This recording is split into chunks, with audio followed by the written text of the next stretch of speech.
Oh my goodness. What on earth has just happened? My phone is ringing off the hook. WhatsApp message after WhatsApp message, Twitter message after Twitter message. Aston Villa finally, after 4 million years, since the meteorite wiped out the dinosaurs, have just beaten Manchester City. I repeat, Aston Villa 1, Manchester City 0. Let me just run you through some stats here, okay? Shots 22 Manchester for Aston Villa. Aston Villa 22 shots, Manchester City 2. Shots on target for Villa 7, Manchester City 2. Man City 54% possession, Aston Villa 46% possession. When have you seen a Pep Guardiola team, and that includes his great Barcelona, Bayern Munich and Manchester City, the all-conquering Manchester City, when have you ever seen a Pep Guardiola team outclassed, outthought, out everything before tonight at Villa Park, Wednesday, 6th of December? This was a moment in history. Historians in 2,000 years will be writing about this and, I don't know, Shakespeare, the fall of Rome, the night Aston Villa conquered Manchester City. I mean, yes, I understand I'm maybe a little bit what you would call emotional after what I've just, but I mean, Manchester City, ever since they had their takeover in 2008, have bought up Villa's best players, right? The rise of Manchester City directly led to another competitor that Aston Villa simply could not compete with during the Maitland O'Neill era. So it meant that we lost our best players to them in Gareth Barry, Fabian Delph a few years later, James Milner, and then £100 million later, Jack Grealish, right? And it just led to a new competitor that we simply could not compete with. And I think it partly led to Randy Lerner losing interest. And I think it partly led to Aston Villa's overall decline. We just could not break that top four because they turned up. Aston Villa are a team reborn.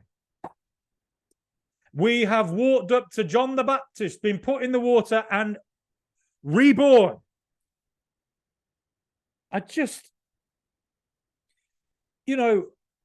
Barely with it 2 years ago, 3 years ago. Well, 1 year ago, we had Steven Gerrard stinking up the joint, walking in, playing music that didn't work, right? I mean, Emery's Stevie Wonder. Stevie G was, I don't know, like the bloke who gets kicked out of X Factor in the first round. That's what we were dealing with. And that's the difference we're seeing now. A few years ago, Aston Villa got relegated from the Premier League in 2016. We were terrible in the Championship for years. We were barely stayed up in the Premier League. Skin of our teeth. Now, since Professor Unai came in, the maestro. I saw a bus recently driving past with an advert for a new Netflix movie called Maestro, starring Bradley Cooper. Well, if he's playing Unai Emery, I'll understand it and I'll bloody watch it as well, because the whole film could just be about what he's done at Aston Villa. And Oscar-winning stuff it would be as well. Oscar Bob-winning stuff. Because look, Aston Villa now are a team that can play Manchester City, who have all the resources on the planet, have the best players ever. Well, not ever, but, the best team in the world, some of the best players ever, the best manager possibly ever. And we've just absolutely dominated them. And every single week, you kind of, as a Villa fan, you're thinking, is this the week where, this run ends? Is this it? Is this where we, go back to the old Villa, where we, we've had a good run, but, we've competed, we've had our flirtation with the top.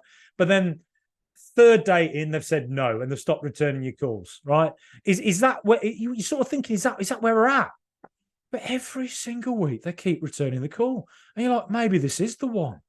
Maybe Unai Emery is the one I've been looking for my whole life. I try and think of performances under Emery that have taken my breath away, right? Full on Berlin, Top Gun, Tom Cruise, take my breath away, that sort of thing, right? And I think Manchester United won, Aston Villa 3, first game that he managed us. In that game, Leon Bailey was a 10 out of 10. He was absolutely electric and looked like a world-class talent. After that, Leon Bailey's form kind of went a bit shaky, right?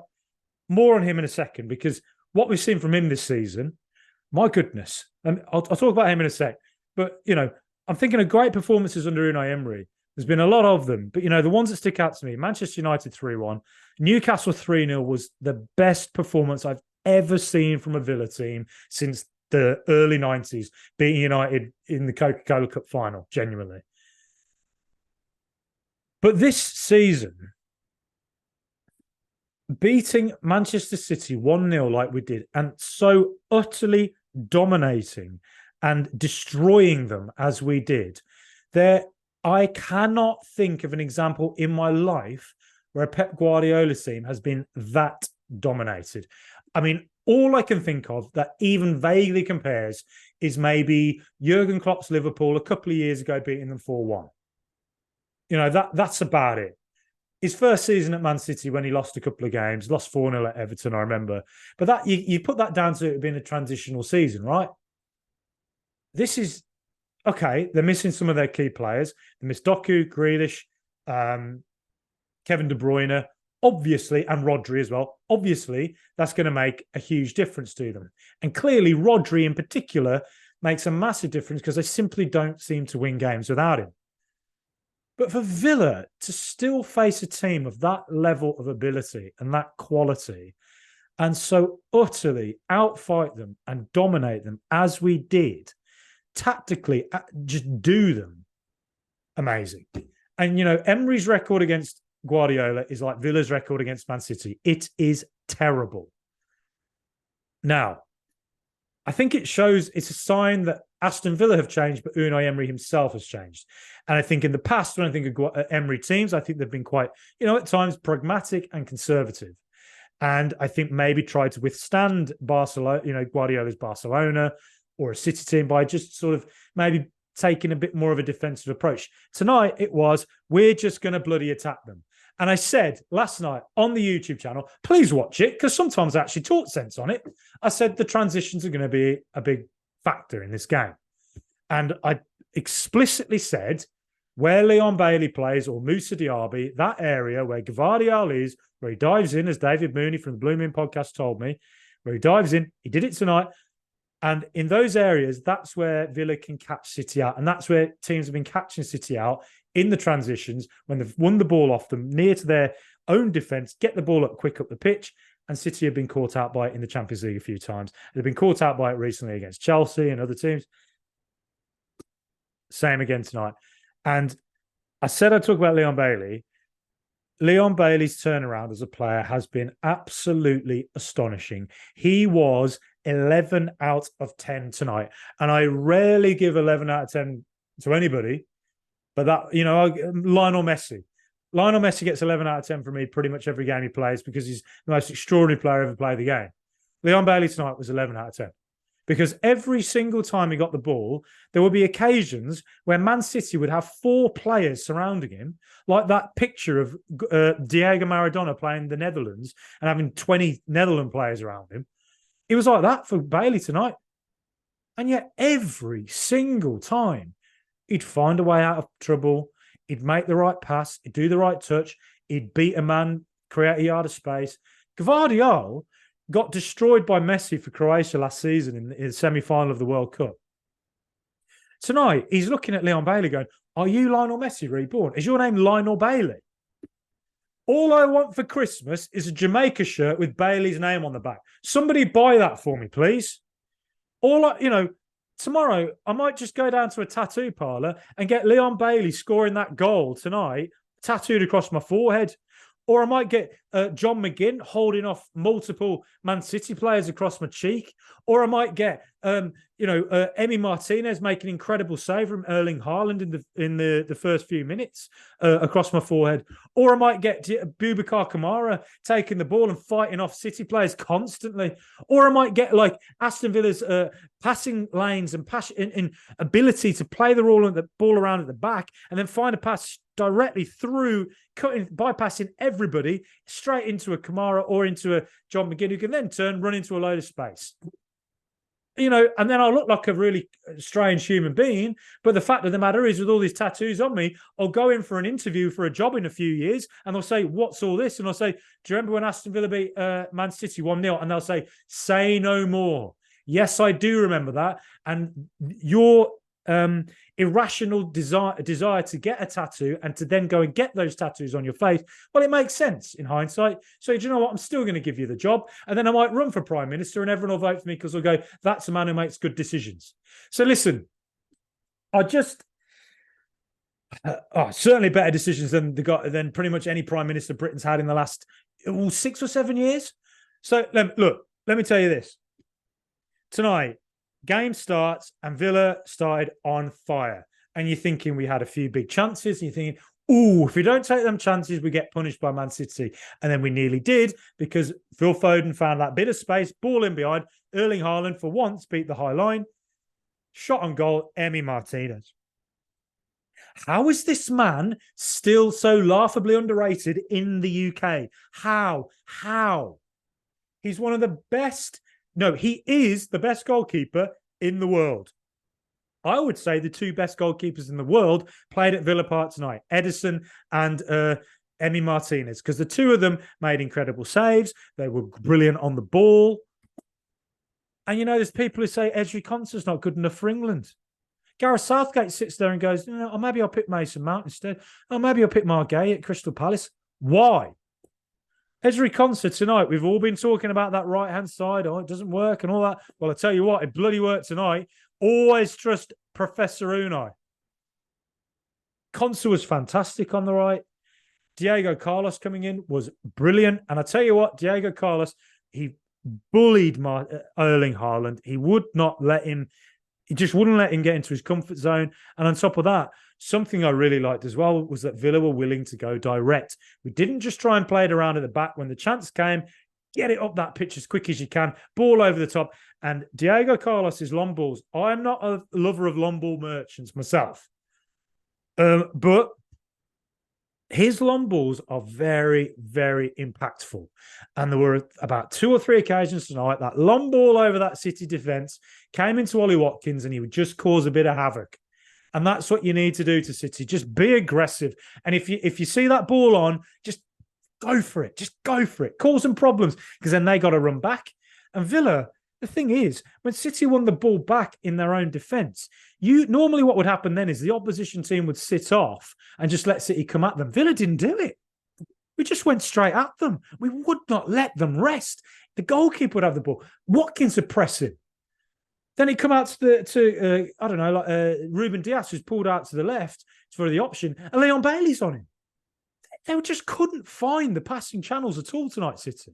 It was an extraordinary defending from the front performance from Aston Villa. And that is what partly led to such domination.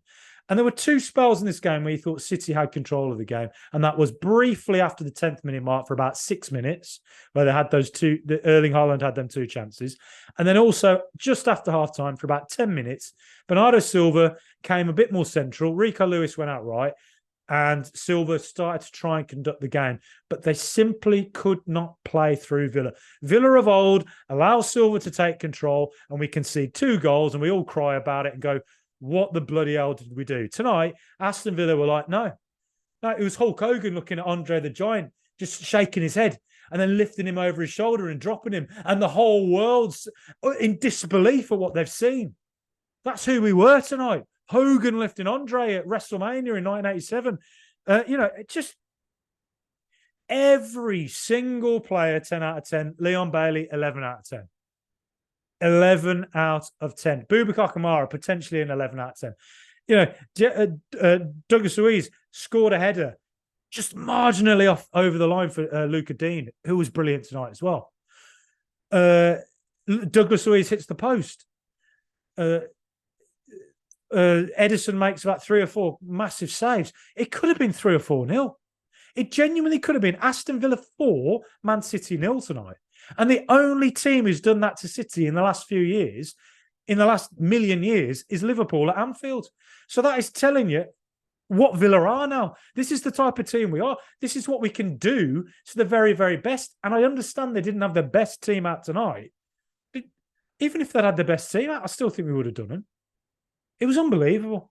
It was absolutely unbelievable. You know, one thing in the first half I noticed as well, Rico Lewis, I think, struggled playing more inside in the game. And I think John McGinn just had a field day against him. John McGinn bullied the guy.